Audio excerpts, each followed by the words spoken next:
اور حضرت علی کا فرمان ہے، امام المتقین، حضرت علی کے بارے میں اللہ کے نبی نے فرمایا، من کنت مولاہ فعلی مولاہ، جس کا میں مولا ہوں علی اس کا مولا ہے۔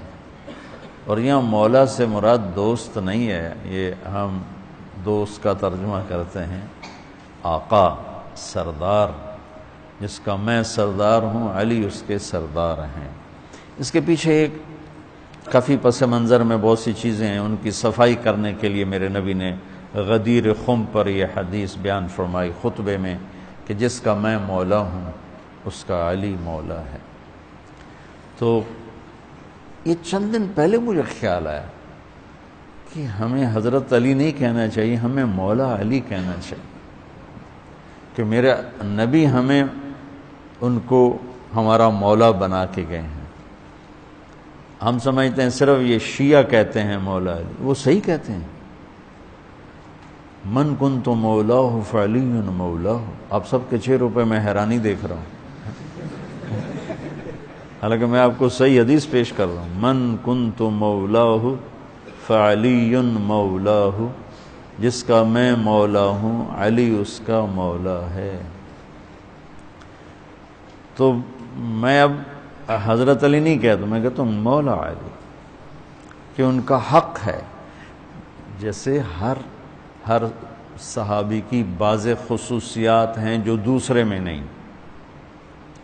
آپ نے ابو بکر سب سے بڑی ہستی ہیں صحابہ میں، ان کو نہیں، آپ نے کہا کہ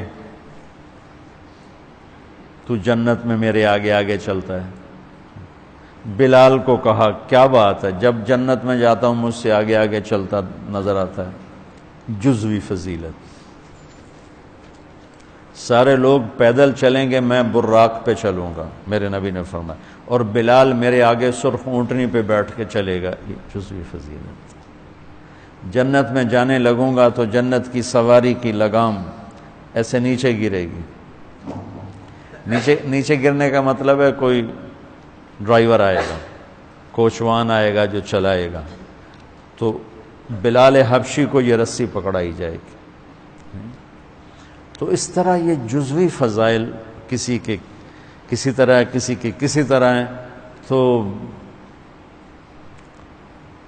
مجھے خیال ہے کہ ہم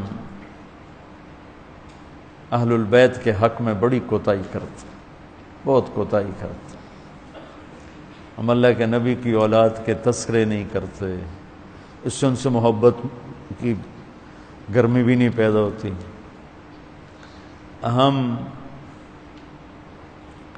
تم میری اولاد کی برائیاں میرے سامنے شروع کر دو تو تم مجھے اچھے لگو گے، اور میرے سامنے آ کر میری اولاد کی تم تعریف شروع کر دو، چاہے مجھے پتہ بھی ہو جھوٹی تعریف کرنا، تو بھی میرا دل خوش ہو جائے گا۔ تو ہم نے نا اللہ کے نبی کے گھرانے کے بارے میں بہت کوتاہی کی ہے، بہت کوتاہی کی۔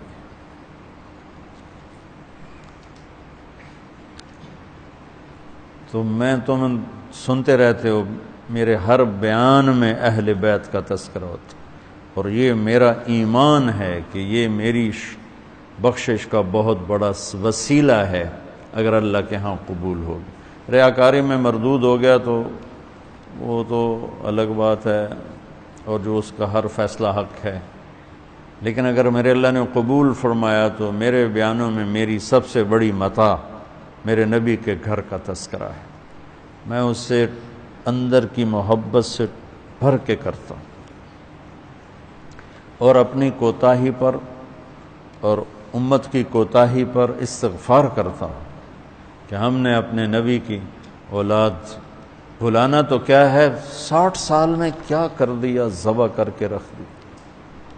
مجھے حیرت ہوتی ہے کہ نبی کا نواسا ہو اور ادھر سارے نامراد سور قسم کے انسان ہوں، اور پھر ان کے پیچھے لگ کے نبی کے نواسے کو ذبح کر دیا جائے، کچھ سمجھ میں نہیں آتی۔ شاید اللہ ان کے عالی شان مقام طے کر چکا تھا۔ جب وہ سب ساتھیوں نے کہا نا کہ اب واپس چلیں، وہاں ابن زیاد آ چکا ہے، واپس چلیں، تو فرمایا کہ نہیں، مجھے جانا ہے، ان کا تم موت دیکھ رہے ہو، کیوں جا رہے ہو؟ کہا مجھے میرے اللہ کے نبی خواب میں ملے ہیں، انہوں نے مجھے کچھ بات فرمائی ہے، لہذا مجھے جانا ہی جانا ہے۔